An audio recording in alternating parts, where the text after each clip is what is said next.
Mapagpalang umaga po sa inyong lahat.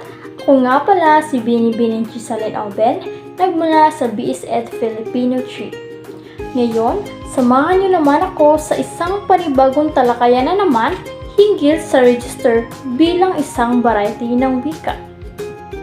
Ano nga ba ang register na ito bilang isang gamit na variety sa isang wika? Alamin natin ang kahalagahan sa pag-aaral na ito. Sa muli, malugoy ko kayong inaanyayahan sa ating talakayan. Simulan natin ang pagtalakay patungkol sa tinatawag nating register. Sinasabi na ang register ay variety itong kaugnay ng higit na malawak na panlipunang papel na ginagampanan ng tagapagsalita sa oras ng pagpapahayag ng humigit kumulang ng parehong kahulugan sa iba't ibang okasyon.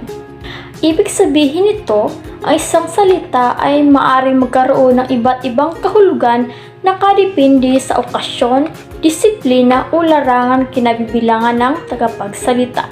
Kumbaga, parehas sa salita, pati na rin ang kanyang baybay at pagbigkas, ngunit magkaiba ang kahulugan.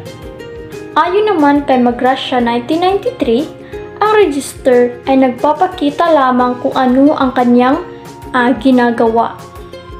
Ang register din ay set ng mga salita o ekspresyon na nauunawaan ng mga grupong gumagamit nito na maaaring hindi nauunawaan ng mga taong hindi kasali sa grupo o hindi pamilyar sa propesyon, uri ng trabaho o organisasyong kinabibilangan na nagsasalita o grupong nag-uusap. Para sa karagdagan, ang register ay mga espesyalisadong termino gaya ng mga salitang siyentipiko o teknikal na nagtataglay ng iba't ibang kahulugan o iba't ibang larangan o disiplina. Lubhang dinamiko ang wika kaya't nagkakaroon ito ng iba't ibang rehistro batay sa konteksto o paggamit nito at kung sino ang gumagamit nito. Mayroong tatlong dimensyon ang pagkakaiba ng register. Una na rito ang field. Nauukol ito sa layunin at paksa ng komunikasyon. Ang pangalawa naman ay ang mode, kung saan tungkol ito sa paraan kung paano isasagawa ang komunikasyon. Ito ay maaaring pasalita o pasulat.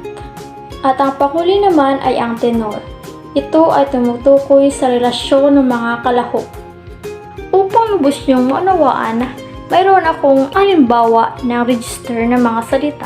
Isang halimbawa nito ang salitang court, na kung saan sa larangan ng politika, ito ay nangangahulugang lugar o bulwagan kung saan isasagawa ang paghahatol. Sa larangan ng sports naman, ito ay nangangahulugang lugar kung saan idinaraos ang isang sports kagaya na lamang ng basketball. At dun po nagtatapos ang ating talakayan.